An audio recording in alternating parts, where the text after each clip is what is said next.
Holly Goodman, welcome to the podcast. Thank you. It's great to be here.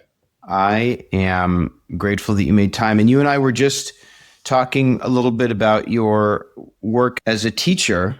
And you said at some point that just before we turned on the camera, you said that you've had moments where you felt like, oh man, somebody else could do a better job at this than I could. What is hard about teaching writing? You're teaching writing to the kids, right? What do I find difficult? For me, a couple things. I think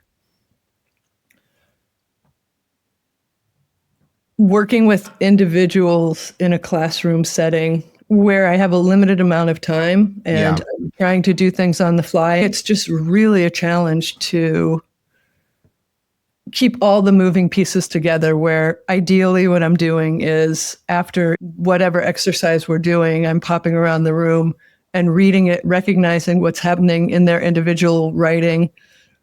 Yeah.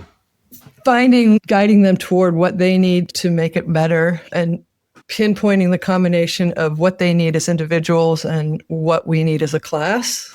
I'm not an artist. And one thing I've always imagined would be strange. It's like creating art is such an individualistic experience. Mm-hmm. And yet so much of the art world is like anything. You're learning alongside other people. You're learning some formal structure that's been handed down.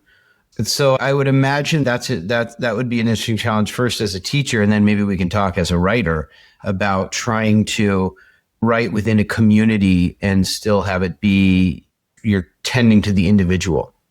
Yeah, that's a great observation. I think I came in really trying to convey certain things. And I feel like this year I've really, and only toward the end of it, evolved toward really trying to lead these kids toward their own voices and also implementing some of the craft and technique and skill. And I think that's the learning curve for me as a teacher, is really recognizing someone's strength and pushing them further into it, but also pushing them into places where they're not quite as strong, and hopefully trying to teach them to integrate those two things together. So then let's flip it and talk about your path towards developing your individual voice, which you've been doing that for a long time. It's not like you just started writing. So what does that look like? And how did you develop your individual voice as a writer? That's a good question. I think one of the things that I've noticed in working with other writers in workshop and in community, and also working with kids, and it's, I'm sure, true of all arts and probably all things, is that everybody comes in with a natural strength, mostly, and also spaces where they need more work. And for me, I think voice was the more natural part of writing. And I think that's because as a reader, I'm not a visual reader. I don't see pictures at all. I read. So for me, writing that captured me, particularly when I was younger, I couldn't finish something that didn't have an interesting rhythm to it to me, or a lyricism. And it wasn't like snobbery or that it needed to be literary. It was like literally that if I couldn't catch on to something like some kind of musicality in it. I see what you're saying. So if a writer was saying, like, in a kind of clumsy way, there was a castle and a beautiful sunset, other readers might be able to, that even though the writing wasn't great, they would have this great image. For you, if the sentence wasn't effective, that you didn't have anything. So it made it really hard to read nonfiction if it was dry, because there weren't images for me to hold on to. So my voice was probably the most natural part of my writing, and developing it just became a matter of trusting it. And the harder part of craft for me was like some structure, some continuity through places that my voice just couldn't carry it. I think it made voice the most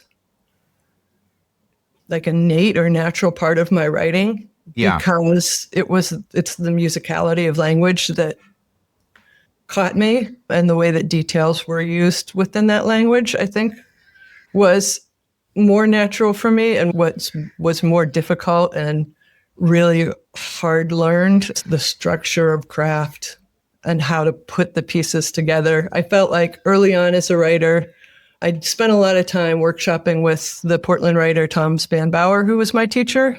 Okay. And Tom was really a brilliant, intuitive teacher. His gift was that he could recognize in each writer what the craft needed, but also where the story needed to go. The mechanics of it were really difficult for me, and it felt like my voice drained out of the writing, which was really terrifying because I felt like the one thing that was strong was. Oh. And Tom said, no, it'll be back. I promise you. That part, what you come in with doesn't go away. And eventually what I learned, and it's still tricky for me, is I think the things that made me successful early on as a young writer didn't necessarily feel like I was driving the car. They just happened and I didn't quite know how. I felt, I guess if you would put it in the terms of the muse, it felt like the muse or something external was driving it, or at least beyond my control. And that happened only after you learned how to put those formal structures in place? Well, after I learned how to put the structures in place and started learning craft that was more difficult for me. I'm always fascinated how artists use the inherited structures or traditions or whatever, the conventions, right? It's conventional. And then you have the challenge of making it unique within the convention. So for you, that the two came naturally. It was the convention that actually enabled you to do your best writing. I think it was, I think it's learning the convention, gave me more freedom to use the more natural parts of my writing. And that's still true, but I feel like now if I'm stuck, I have more of like a bigger toolbox to reach into to try to figure it out a different way, or to play with structure differently, if that makes sense. I wonder if it's true that there are times culturally where artists are deliberately pushing away from the conventions, like free writing, Jack Kerouac, who, he was using a structure, but compared to conventional structure was unstructured, or Jackson Pollock, or painters who are like really seem to be doing this kind of free expression thing, breaking out of the conventions. But then also we find that we need some kind of inherited structure. Are you writing now? Are you engaged in the practice of writing right now?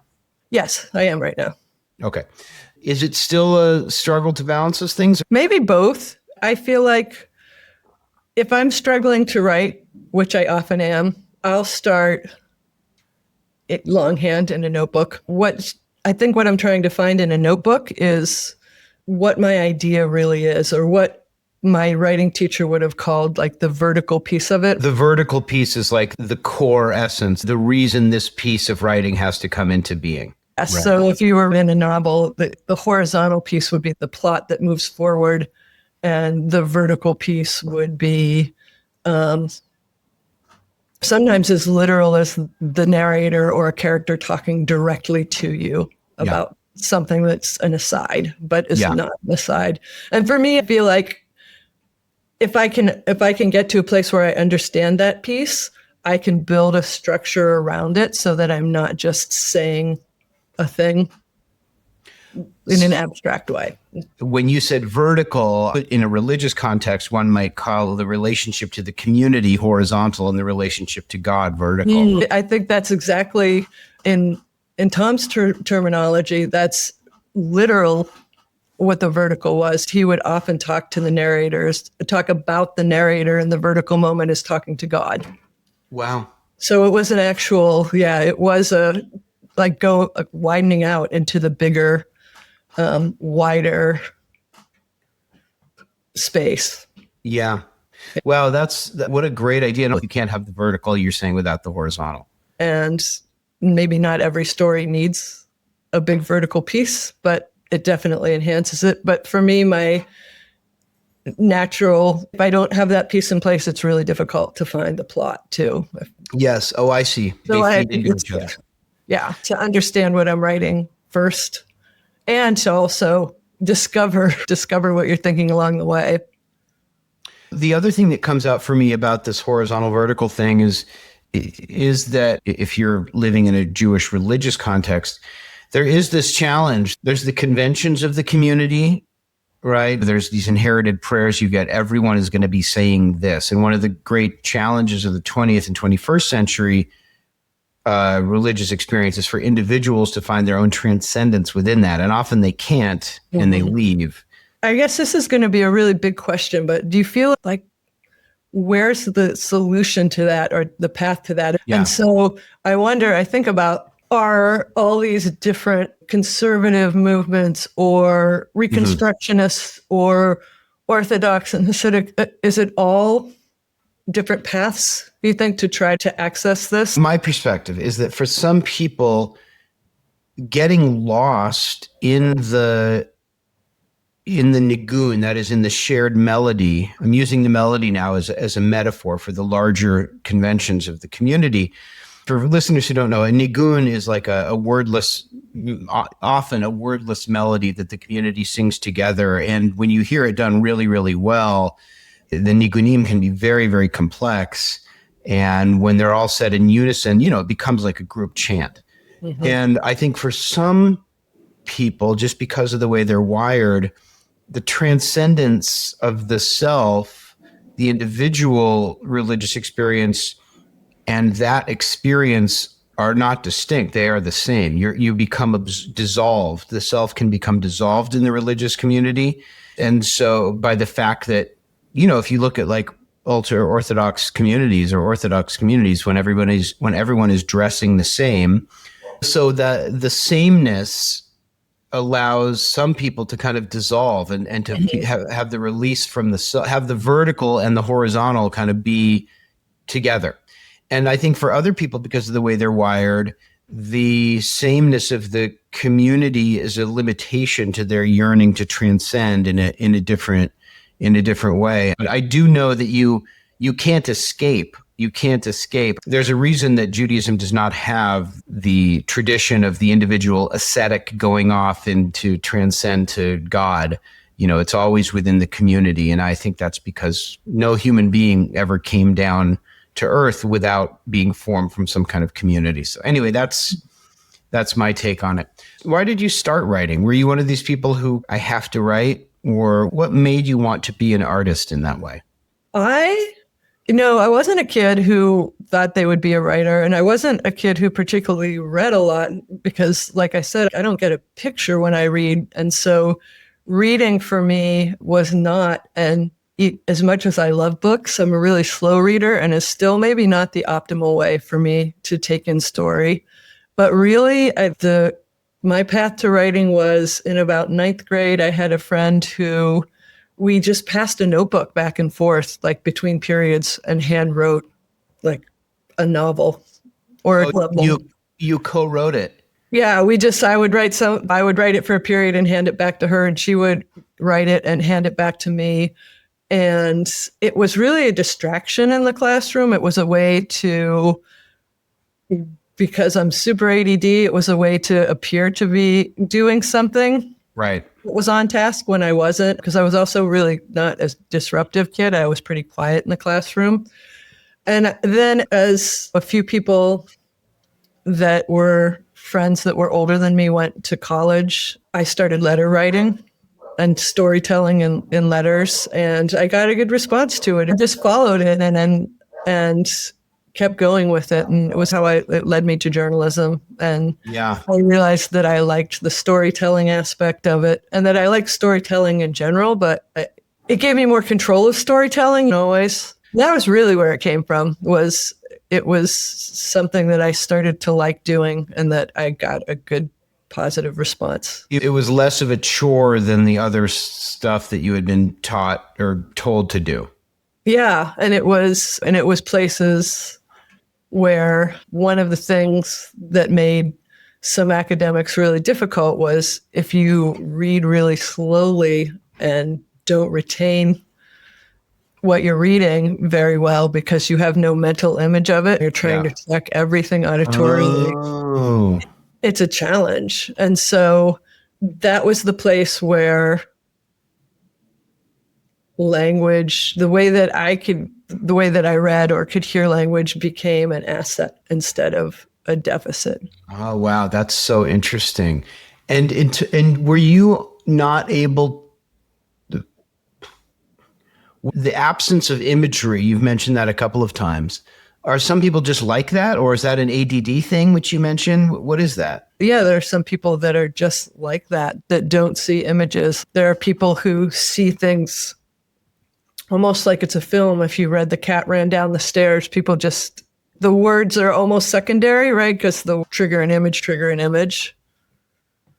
It's really interesting. People have heard there's this trope that like Judaism is not a visual culture, it's a textual culture. Mm-hmm. We haven't built these like grand cathedrals with gorgeous windows by and large, although I grew up in a synagogue that was very much like that.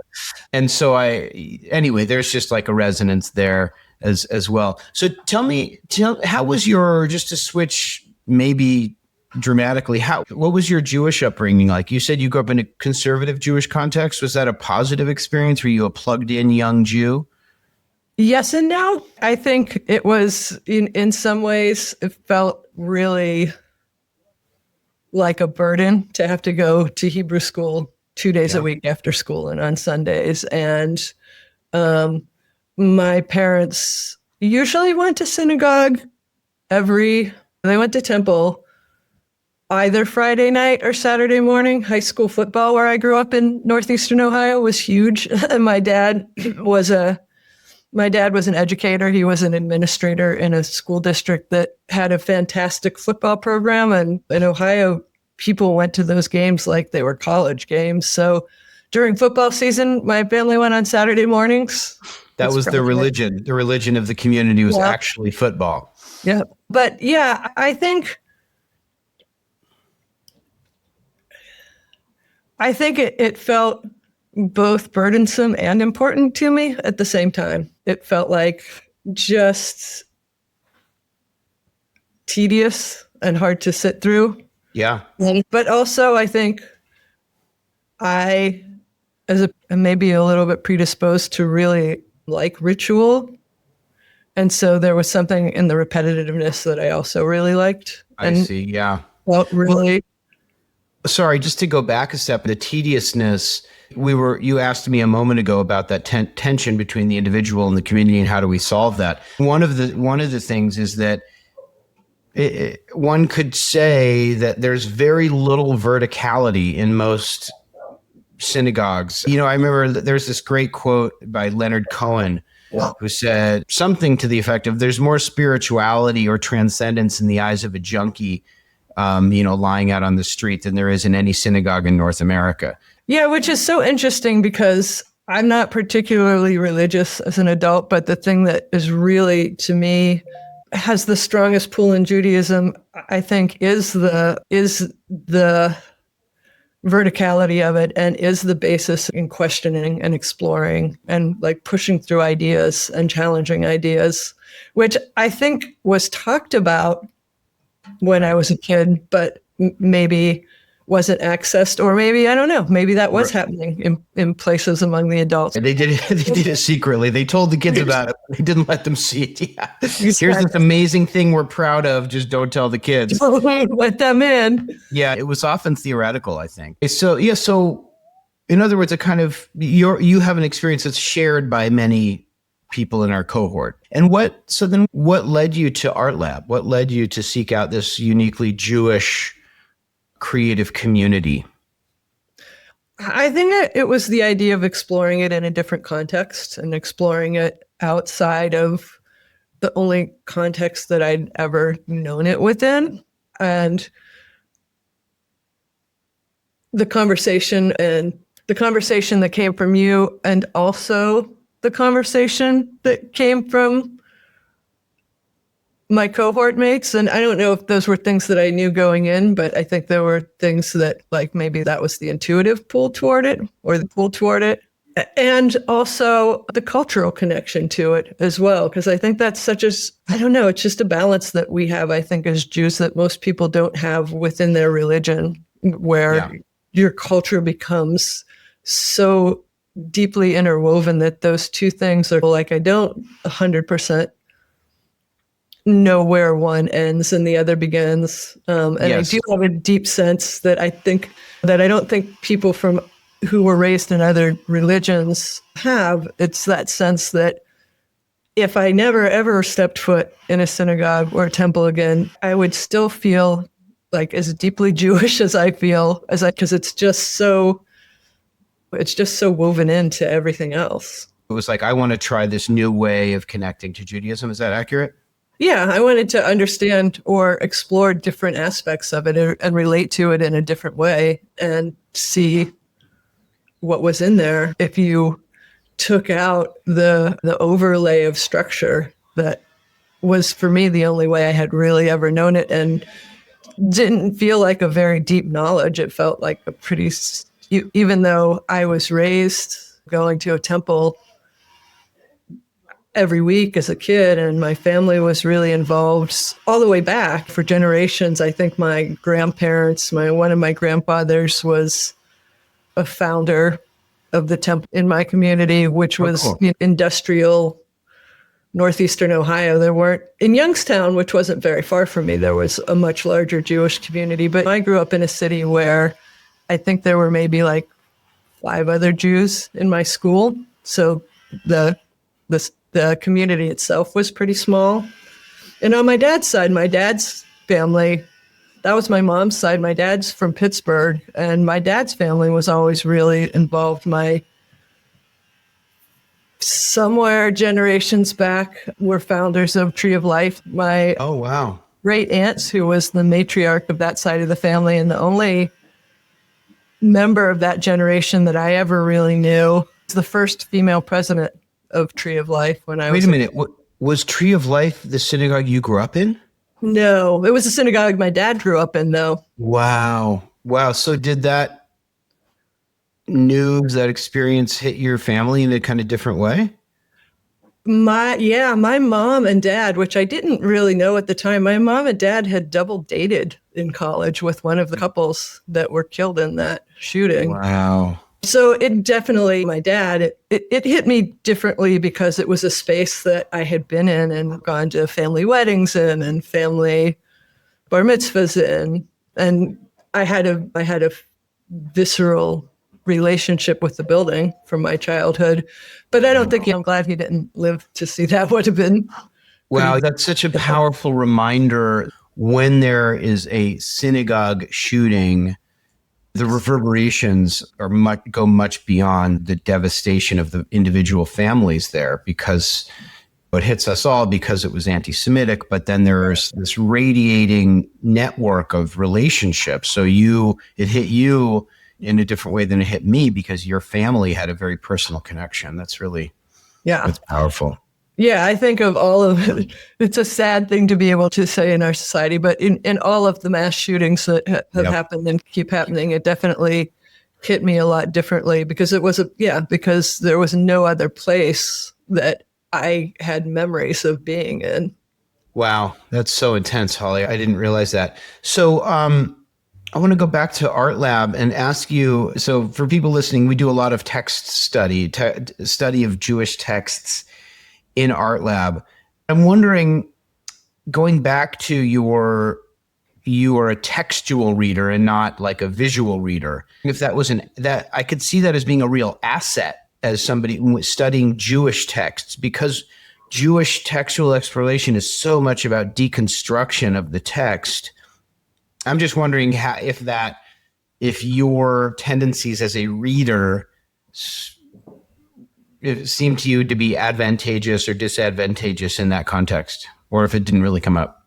I don't know if it was advantageous or disadvantageous. I think it makes it really interesting for me because that's the kind of stuff that I geek out on, and it is language and the meaning of language and how subtleties in the linguistics or the phrasing can completely change what it means. and can be interpreted or reinterpreted different ways. How all of that contains the subtext,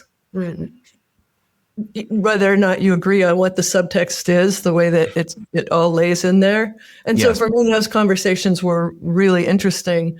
It's often why in conversations, especially like in art lab with a group of people, where I tend to be a lot quieter and listen to what's happening more than I participate. And it's because for me, I think it's the conversation itself that's really interesting, and the combination of the dissonance of different ideas and the way that a new idea for me comes out of the conversation itself, because there's so much interpretation that can shift and change. Like, it was really interesting for me. One of the most interesting aspects is to split up into small groups and then to come back together, and the wildly different ways that each pairing of people went with any given conversation. Yes, absolutely. We see that one can't escape this idea that we've been circling around of the individual in the context of the communal structure. But that really worked for you, and I could tell you loved that. And you were quiet, but when you would speak up, it was clear that you were somebody you were paying close attention to the text. You like that stuff. Yeah, I like that stuff. Like I said, I geek out on when it comes to language and interpretation. And it was really interesting when you brought in the intent. And I think that's what I think is really interesting about it in the context of art is what the artist intends, and no matter what the form is, what the artist intends and what the reader or listener or watcher gets are often wildly different. Yeah. It's super interesting to hear somebody workshop your own work and pull out ideas that you were never intentionally laid in. Yeah. So you mean not only as like in the reading of Jewish texts, but you're saying when you would present your Holly's work as an artist, you're saying the other people in the cohort would draw stuff out of it that you hadn't seen? Well, in any context, yeah, maybe in the cohort. There's a wonderful interview with Jerry Garcia in which Jerry's talking about composing within the context of the Grateful Dead, and he would say that you would come in with an idea for a song, and you would say, like, here's the melody, and here are the lyrics, and here's the chord structure, and then you would turn it over to the group. And, then it would come back and people would say, well, if you do this, that might be a really cool thing to do. Or if we do this.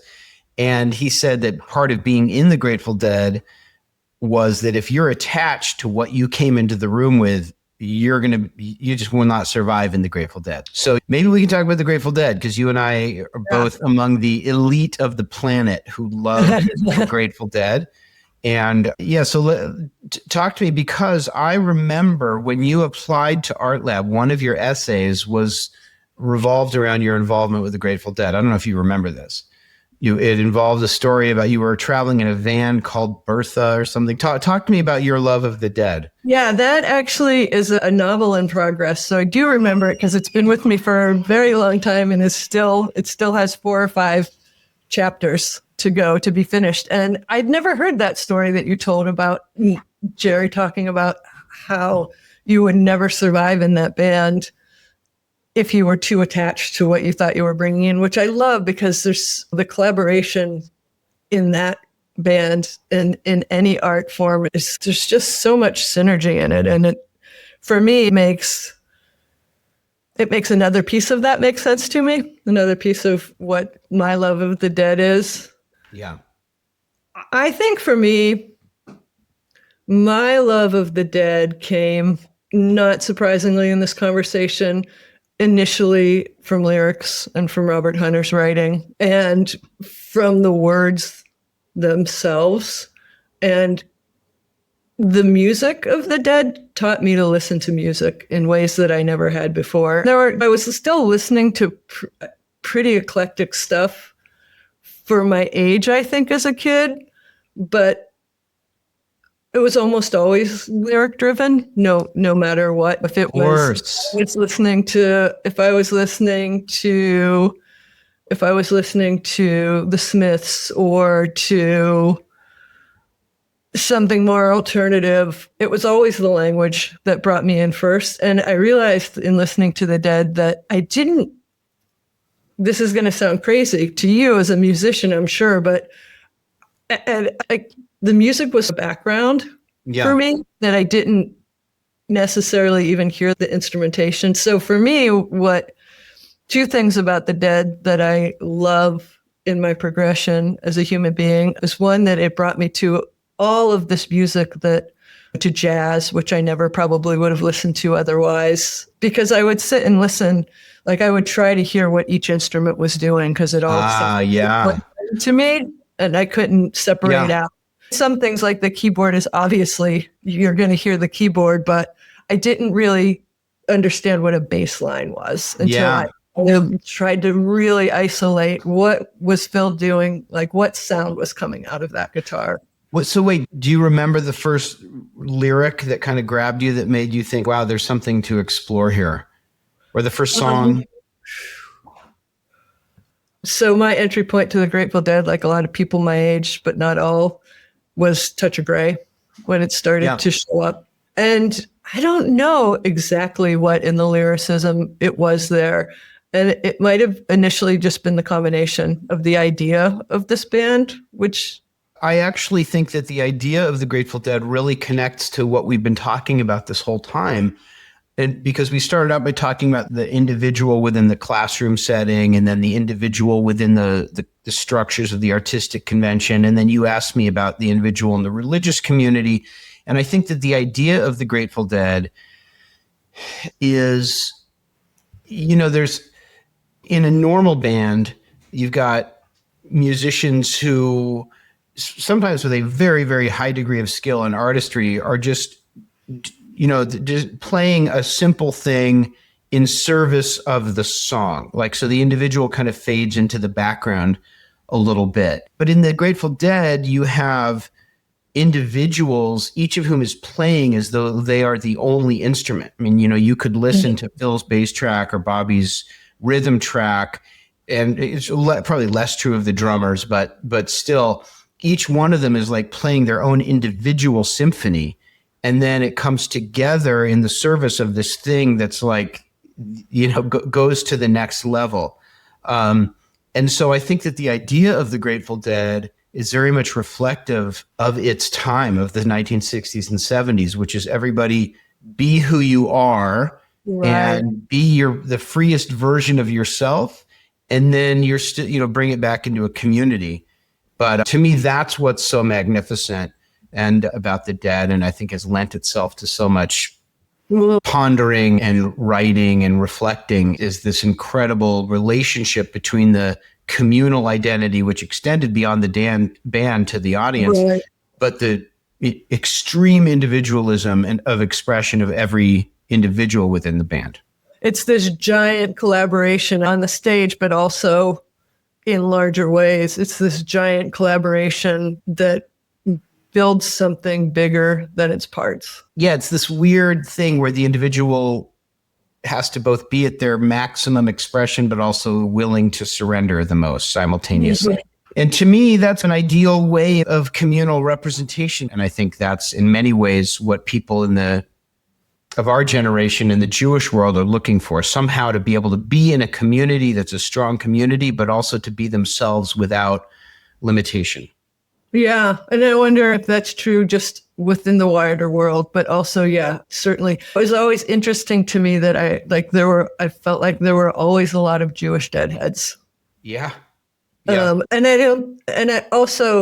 I think, to circle back to something early in the conversation that we talked about, which was, at least from a religious aspect, maybe how do people connect, or what makes something, where do people find a connection in it? I feel, and this is down that rabbit hole too, I don't think that it was a mistake, I don't think that it was completely random that the Dead scene attracted who it did, or that it grew to what it was. I think it It really exploded in a time where there was a lack of spiritual connection through organized religion, and where maybe the ways that organized religion made sense to people in earlier generations no longer made sense, and also felt too limiting and too constrictive. And when you get back to the lyrics, there was a lot of similarities, I think, in the storytelling. You mean that verticality in the lyrics? There was a verticality, there was a spirituality to it that existed, that I think existed in the lyrics, but in the synergy between the lyrics and the music. Absolutely. And sometimes really overtly and sometimes more subtly. It was often stories of a flawed narrator and the anti-hero. Yeah.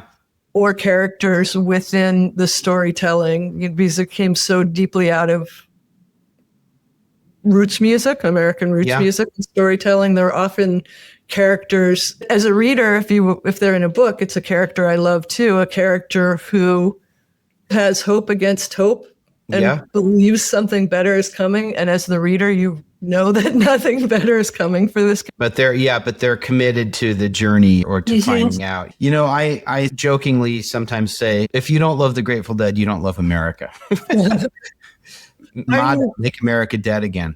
So I feel like a lot of people who hate the Dead have never listened to the Dead. I've had a few people say, especially when I was younger, a music critic when I was working for a newspaper as a reporter, I had the music critic at our paper at the Columbus Dispatch really was one of those guys who loved alternative music, who loved kind of cutting edge music, and who just summarily hated the Dead, and then needed to go review a show. And the next day was like, that is not what I thought this would be. And he was loving it. He was like, it was jazz. It was, it's all in there. It's country, it's blues, it's jazz, it's everything, it's rock. But anyway, we're going way down the rabbit hole. We're losing everyone. So I love this, and I thank you for, you and I both rode this wave about the individual and community and the way that an artist works in that context and how it reflects our Jewish commitments and others. So thanks for staying with me on this winding path.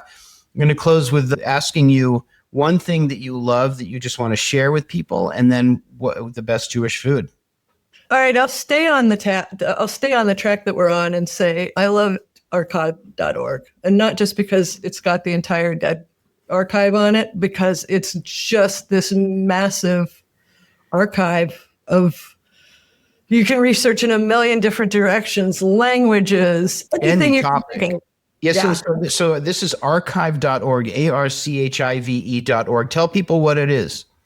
It's a huge internet archive of dozens and dozens of things. You can find the library of books that are in fair use, stuff that doesn't have to be sold. It's beyond its copyright. Languages, almost anything that you want to research. But if you love live music, the Dead Archive is just the Dead Archive, but then there's a whole nother archive of live music, some of it bootlegged, some of it recorded with the artist's blessings. Yep. It's an unbelievable cultural resource. That is a fabulous recommendation. It's really fun just to go to archive.org and just poke around and just see what's there. I use it almost exclusively for the Dead because there's really every single Dead show is on there, I think. But that's only not even scratching the surface because there's so much in there. That's great. Beautiful idea. That's how I found it. And it's still mostly what I use, but sometimes I'll just pick a weird topic and poke around to see what's in it. I'm so glad you mentioned that because that's inspiring me to do that as well. I'm going to do that. Okay. And Holly Goodman, what is the best Jewish food? Oh, this is so basic, but I still think it's matzo ball soup. Absolutely. It's got to be on the list. But what's your ideal matzo ball? What do you like, the hard as rock or the light as a cloud kind of thing? I don't like the hard as a rock. I like fluffy and light. Yeah. And is this something that like summons up memories of childhood for you? Did you grow up with a great soup? I did. I grew up with a great soup that I don't know how to make because I became a vegetarian. But my grandmother, who was not a cook at all, made a fantastic matzo ball soup. Really fantastic chicken stock. And I assume I don't even really know how to make a matzo ball from scratch because I use the boxes, but I assume that she was making that those were all coming from scratch. It's not hard to make a matzo ball from scratch. It is hard to make a perfect matzo ball from scratch. So, which I cannot claim to have ever done. Holly Goodman, that was a really fun, wide-ranging conversation. I appreciate you. I wish you luck on your current writing. And I thank you for your recommendation of archive.org. I'm going to delve. Yeah, it was great to talk to you. All right. Have a fabulous week. Thank you so much. You too. Take care. Bye. Bye.